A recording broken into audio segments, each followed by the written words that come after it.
High friend, welcome to R N Academy. তো যে সমস্ত ক্যান্ডিডেট পিএসসি ক্লার্কশিপের জন্য প্রিপারেশন আছো তাদের জন্য লাস্ট মিনিট সাজেশন হিসাবে আমাদের যে প্রশ্নগুলো নিয়ে আসা হয়েছে খুবই গুরুত্বপূর্ণ প্রশ্ন।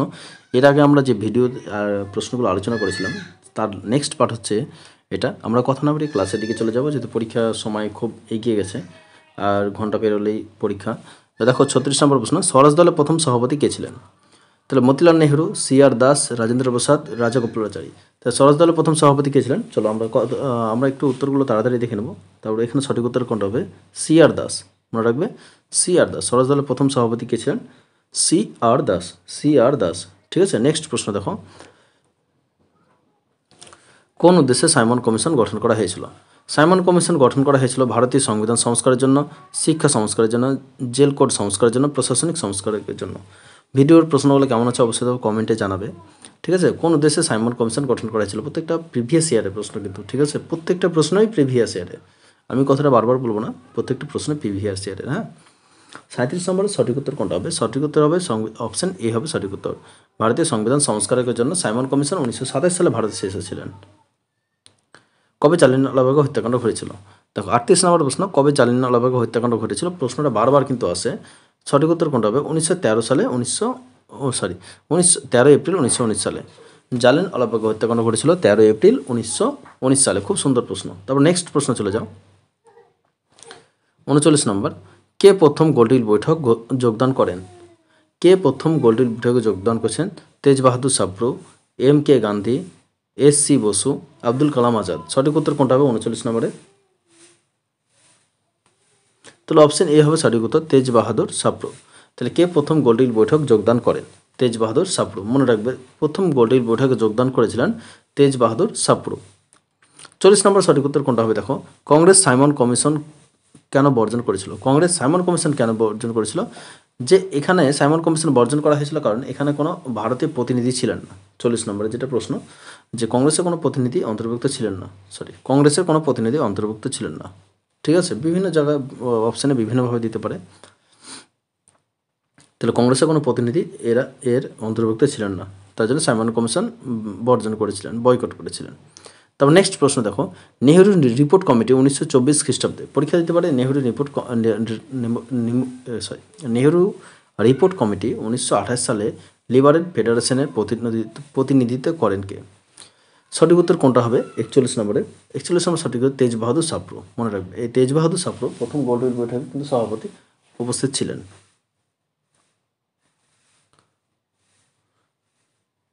দেখো নেক্সট প্রশ্ন দেখো, কোনটি লিবারেলদের মুখপাত্র ছিল? New India, young India, leader, free press journal. সঠিক উত্তর কোনটা হবে? তো সঠিক উত্তর হবে এখানে, সঠিক উত্তর হবে অপশন ডি হবে লিডার, বি হবে লিডার। ঠিক আছে, কোন মুখপাত্র ছিলেন, কোনটি লিবারেল মুখপাত্র ছিলেন? লিডার। এই প্রশ্নটা আমরা কিছুদিন আগে আলোচনা করেছিলাম। কোন বছর কংগ্রেস মৌলিক অধিকার এবং জাতীয় অর্থনীতি বিষয়ে প্রস্তাব গ্রহণ করেন? তাহলে কোন বছর কংগ্রেস মৌলিক অধিকার এবং দেখো জাতীয় কংগ্রেস জাতীয় অর্থনীতি বিষয়ে প্রস্তাব গ্রহণ করেন? সঠিক উত্তর কোনটা হবে? 43 নম্বর সঠিক উত্তর। 43 নম্বর সঠিক উত্তর অপশন বি হবে সঠিক উত্তর। ঠিক আছে,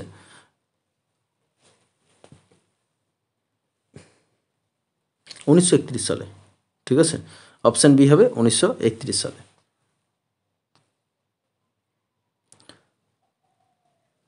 আরেকটা প্রশ্ন দেখো, অসহযোগ আন্দোলন শুরু করার তাৎক্ষণিক কারণ কী ছিল? খিলাফত অন্যায়, রাওলাট আইন, জালিয়ানওয়ালা হত্যাকাণ্ড, 1919 সালে ভারত শাসন আইন বিষয়ক অসন্তোষ। 44 নম্বর সঠিক উত্তর কোনটা হবে? দেখো 1919 সালে ভারত শাসন আইনের বিষয়ে অসন্তোষের জন্য অসহযোগ আন্দোলন কিন্তু শুরু করা হয়।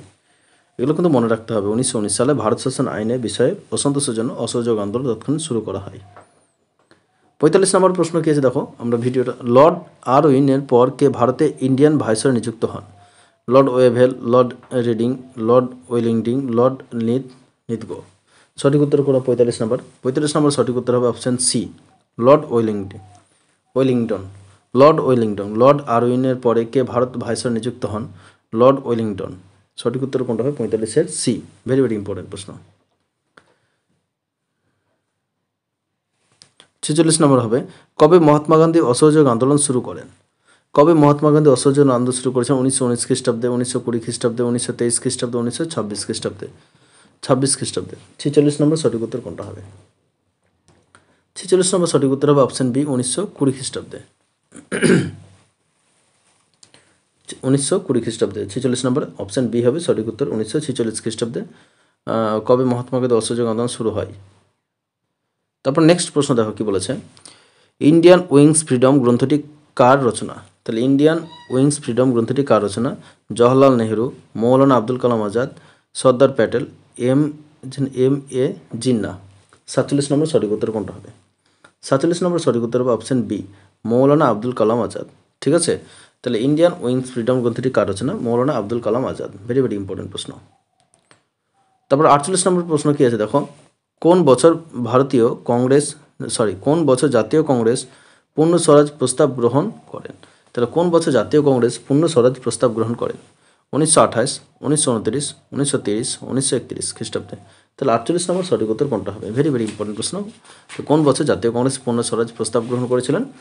1929 খ্রিস্টাব্দে। কিন্তু এই প্রশ্নটা কিন্তু বারবার আমরা আলোচনা করলাম, এখান থেকে প্রশ্ন তোমাদের সারা বছরই কিন্তু দেয়, কোনো না কোনো পরীক্ষা, প্রত্যেক পরীক্ষাতে এই লাহোর অধিবেশন থেকে ভারতের প্রথম স্বাধীনতা, এখান থেকে কিন্তু প্রশ্ন কিন্তু দিবেই। কোন হিন্দু শাস্ত্র গ্রন্থ আম্বেদকর জনসম্মুখে পড়িয়েছিলেন? তাহলে কোন হিন্দু শাস্ত্রেও গ্রন্থ আম্বেদকর জনসম্মুখে পড়িয়েছিলেন? 49 নম্বর সঠিক উত্তর কোনটা হবে? এখানে সঠিক উত্তর হবে অপশন বি হবে মনুস্মৃতি।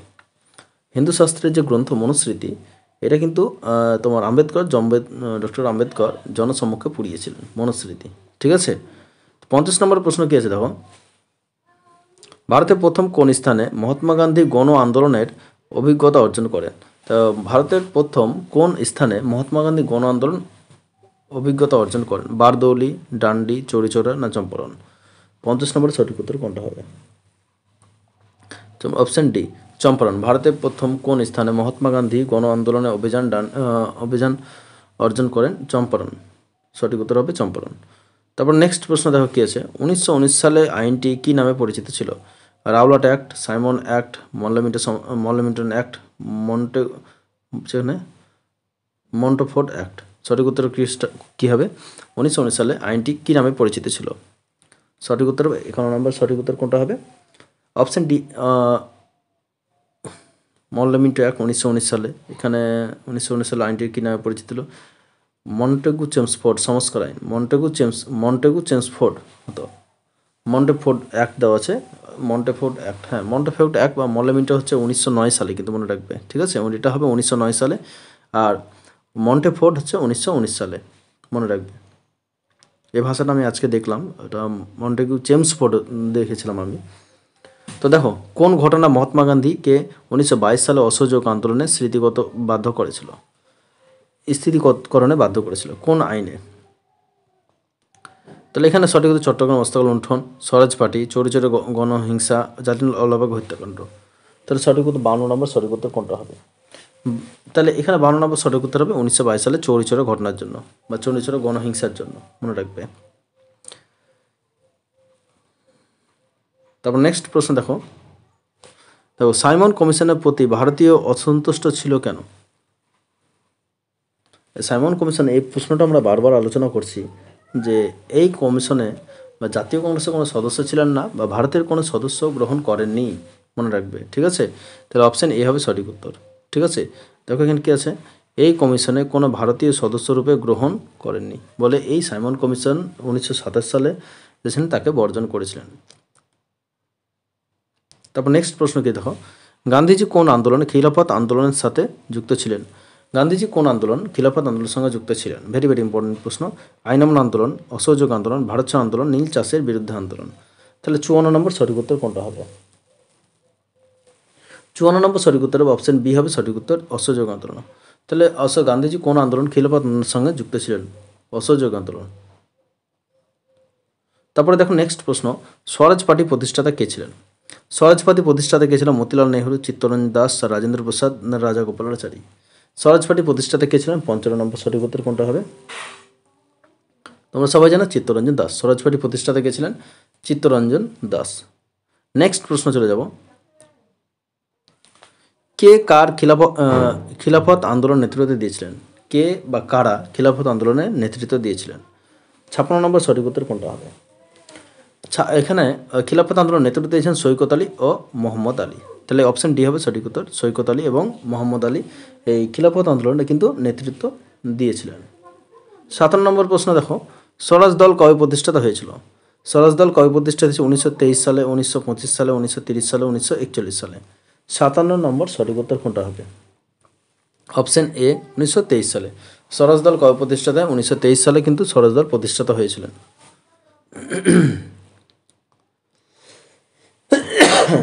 তারপর নেক্সট প্রশ্ন দেখো, কে সীমান্ত গান্ধী নামে পরিচিত ছিলেন? তাহলে মহাত্মা গান্ধী, মোহাম্মদ আলী জিন্নাহ, সৈকত আলী না খান আব্দুল গফর খান? তাহলে সীমান্ত গান্ধী নামে কে পরিচিত ছিলেন? 58 নম্বর সঠিক উত্তর কোনটা হবে? সীমান্ত গান্ধী নামে পরিচিত ছিলেন খান আব্দুল গফর খান। সীমান্ত গান্ধী নামে পরিচিত ছিলেন। তারপর নেক্সট প্রশ্ন দেখো, জাতীয় কংগ্রেস প্রথম মহিলা সভাপতি কে ছিলেন? খুব সুন্দর প্রশ্ন কিন্তু। জাতীয় কংগ্রেসের প্রথম ভারতীয় মহিলা সভাপতি কে ছিলেন? 59 নম্বর সঠিক উত্তর কোনটা হবে? 59 সরোজিনী নাইডু। তার জাতীয় কংগ্রেসের প্রথম ভারতীয় মহিলা সভাপতি কে ছিলেন? সরোজিনী নাইডু। আর যদি বলা হয় ভারতীয় যদি না বলতো তাহলে অ্যানি বেসান্ত হতো। মহিলা সভাপতি ছিলেন অ্যানি বেসান্ত। তারপরে দেখো, গান্ধীজি চম্পারণ আন্দোলনের উদ্দেশ্য ছিল আইন অমান্য আন্দোলন, হিন্দু সমাজ অধিকার রক্ষা, নীল চাষীদের সমস্যা সমাধান, হরিজন অধিকার সুরক্ষা। তাহলে গান্ধীজি চম্পারণ আন্দোলনের উদ্দেশ্য কী ছিল? 60 নম্বর সঠিক উত্তর কোনটা হবে? 60 নম্বর সঠিক উত্তর অপশন সি, নীল চাষীদের সমস্যা সমাধানের জন্য। তাহলে গান্ধীজি চম্পারণ আন্দোলনের উদ্দেশ্য কী ছিল? নীল চাষীদের সমস্যা সমাধানের জন্য। ঠিক আছে। তারপরে 61 নম্বর প্রশ্ন কী আছে দেখো, মন্টেগু চেমসফোর্ড সংস্কার সুপারিশ করা হয়েছিল দ্বৈত শাসন, প্রাদেশিক প্রশাসন, আংশিক স্বাধীনতা, পৃথক সাম্প্রদায়িক বিচারকমণ্ডলী। 61 নম্বর সঠিক উত্তর কোনটা হবে? মন্টেগু চেমসফোর্ড সংস্কার আইন সুপারিশ করেছিল। এটা কথা হয়েছিল 1919 সালে হয়েছিল দ্বৈত শাসনের জন্য, দ্বৈত শাসন ব্যবস্থার জন্য। ঠিক আছে, মনে রাখবে। লাস্ট প্রশ্ন আজকে কী আছে, অসহযোগ আন্দোলন কবে প্রত্যাহার করা হয়েছিল? এটা তোমরা কমেন্টে লিখবে কবে প্রত্যাহার করা হয়েছিল। এটা তোমরা গুগলে সার্চ করে কিংবা যে কোনো জায়গায় জানা থাকলে অবশ্যই কমেন্টে লিখবে। তোমাদের জন্য আজকে হোমওয়ার্ক থাকলো এটা। তা আমি 1922 সালে আছে, তাহলে এখানে কিন্তু 1922-এর ডেটটা কিন্তু মনে রাখবে যে কবে হয়েছিল। ঠিক আছে, তো আমরা অপশান তোমাদের দুটো দিয়ে দিচ্ছি, অপশান এ অথবা অপশান সি। ঠিক আছে, এই দুটোর মধ্যে একটা অপশান হবে। তো এখানে তোমরা কমেন্টে লিখবে কোন অপশানটা উত্তর হয়। তো আজকের ভিডিওটা এই পর্যন্তই। যদি ভালো লাগে অবশ্যই বন্ধুদের মধ্যে একটু শেয়ার করে দিবে। তো ধন্যবাদ।